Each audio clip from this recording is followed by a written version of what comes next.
এটা আদি বা প্রত্নতাত্ত্বিক নিদর্শন হিসাবে তাড়াইল উপজেলার ৮ কিলোমিটার দক্ষিণ পশ্চিম দিকে তালজাঙ্গা ইউনিয়নে অবস্থিত।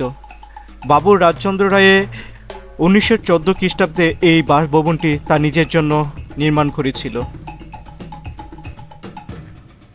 আসসালামু আলাইকুম। আজকে এমন একটি জায়গায় এসেছি যার আদি অনেক সুন্দর এবং বৈচিত্র্যময় ইতিহাস রয়েছে। জমিদার রাজচন্দ্র রায়ের বাড়ি। এই পৃথিবীতে অনেক রাজা, জমিদার, চৌধুরী রাজত্ব করে গিয়েছে। কেউ ছিল তাদের প্রজাবিরোধী, আর প্রজারা ছিল অনেকেই রাজবিরোধী। এটা তাদের ব্যক্তিত্বের উপর নির্ভর ছিল।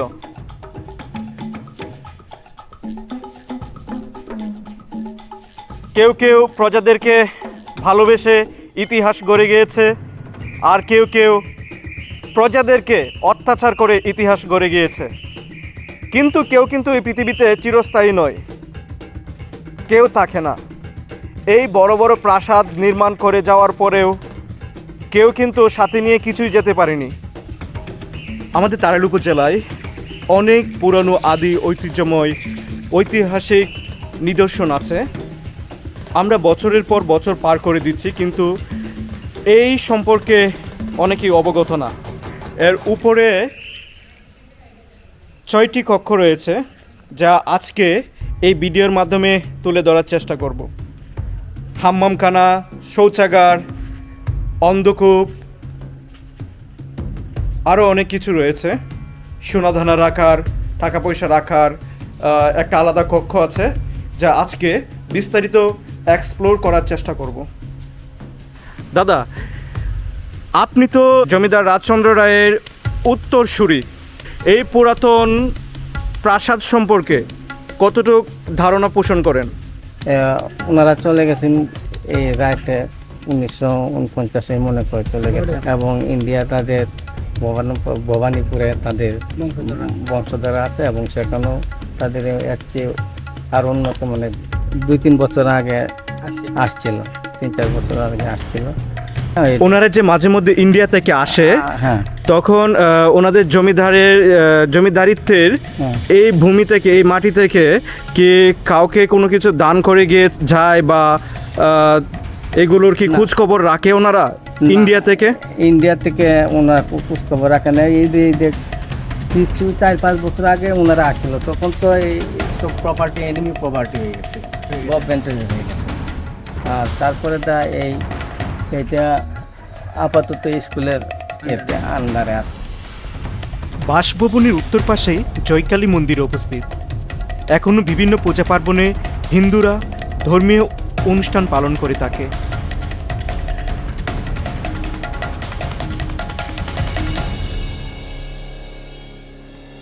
আমার পিছনে যে স্কুলটিকে দেখতে পাচ্ছেন, আগে এটা একটা নাট্যমঞ্চ ছিল। এখানে একটা টিনাচালা নাট্যমঞ্চ ছিল। বিভিন্ন পূজা পার্বণ অনুষ্ঠানে বা কীর্তন অনুষ্ঠানে এখানে নাটক, যাত্রা এগুলো হতো।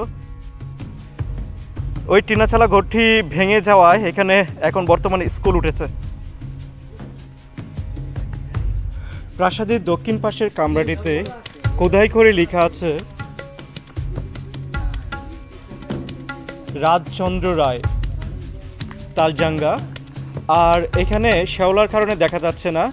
এই প্রাসাদটি, এই দেয়ালটি নির্মাণ হয়েছিল 1914 সালে, যেটা খোদাই করে লেখা রয়েছে। বিশাল এই প্রাসাদটিতে বিলাসিতার চিত্র ফুটে আছে। উপরতলায় ছিল অন্তঃপুরের নারীদের জন্য রক্ষিত। নিচতলায় দক্ষিণ পাশের কক্ষটি ছিল প্রশাসনিক কাজের জন্য কাছারি হিসেবে ব্যবহৃত হতো। নিচতলার উত্তর পাশের কক্ষটি বিশ্রামাগার হিসেবে ব্যবহৃত হতো, এবং উত্তর পাশের কক্ষটি পূজারীদের জন্য সংরক্ষিত ছিল।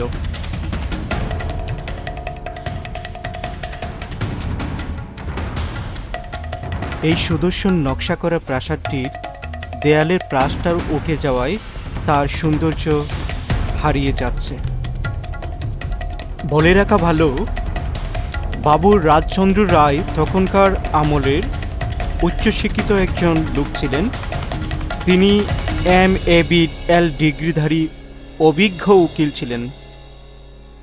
তিনি 1914 খ্রিস্টাব্দে অনেক মজবুত করে এই প্রাসাদটি নির্মাণ করেছিলেন। তারই দৃশ্যপট এখন স্ক্রিনে। এছাড়াও ময়মনসিংহের তার পরিত্যক্ত বাড়িতে বর্তমানে আলমগীর মনসুর মেমোরিয়াল মিন্টু কলেজটি স্থাপিত এবং কিশোরগঞ্জ শহরে তার পুরাতন বাসভবনটিতে বর্তমানে সোনালী ব্যাংকের কার্যালয় অবস্থিত। বর্তমান জমিদারের এই তালজাঙ্গা ইউনিয়নের এই ভবনটি ছাদ ভেঙে গেছে। তাছাড়াও অনেক জায়গায় ফাটল ধরেছে, যে কোনো সময় এটা ধসে পড়তে পারে, যার কারণে মানুষের সমাগম ভিতরের দিক দিয়ে অনেকটাই কম। আমরা একটু উপরে ওঠার চেষ্টা করব। সিঁড়ি দিয়ে উপরে ওঠার চেষ্টা করছি। শুনতে পেয়েছি এখানে সিঁড়ি নাকি ভঙ্গুর অবস্থা। এখানকার সিঁড়িটাকে দেওয়াল দিয়ে আটকে দিয়েছে, ব্লক করে দিয়েছে, উপরে ওঠা যাবে না।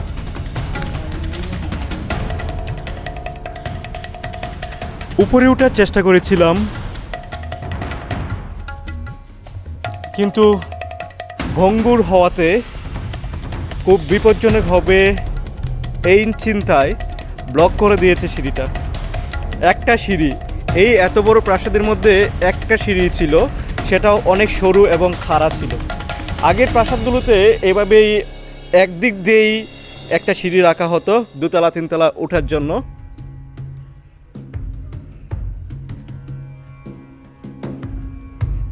উপরে একটি অন্ধকূপ আছে, যেই অন্ধকূপের মধ্যে বিদ্রোহী প্রজাদেরকে শিকল বেঁধে রাখা হতো। সম্ভবত এই ঘরটার ভিতরে বা পিছনে।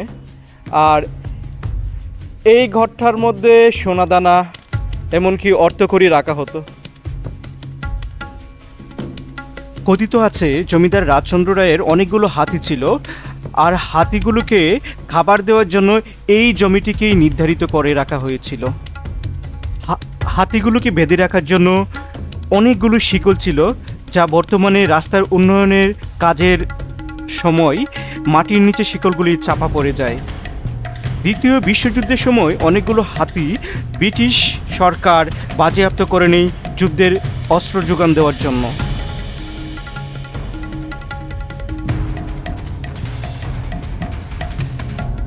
এই সেই শিব মন্দির, যার পাশেই মাথা উঁচু করে দাঁড়িয়ে আছে জমিদার রাজচন্দ্র রায়ের স্মৃতিসৌধ।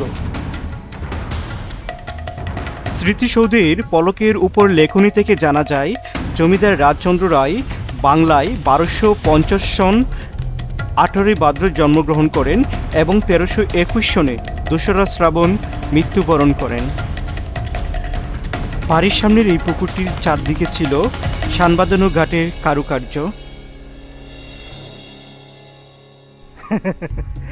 আমার পিছনে যে পুকুরটিকে দেখতে পাচ্ছেন, এই পুকুরটি জমিদার রাজচন্দ্র রায় নিজে নির্মাণ করেছিলেন, এমনকি তার নিজের জন্য শুধু। এই পুকুরে অন্য কাউকে গোসল করতে দিত না। আপনি কি এনে হাতিগুলো যে গোসল করাইতো এই পুকুরের মধ্যে দেখছো? আপনি দেখছো? না, আমার বাপে দেখছে। ও, আপনার বাপে দেখছে? আচ্ছা, তখনকার প্রজারা যে এই পুষ্করিণীর মধ্যে গোসল করতো, এই পুকুরের মধ্যে গোসল করতো, এখন আপনারা তো গোসল করেন, কেমন মনে হয় বলো? একটু রাজা রাজা ভাব লাগে না?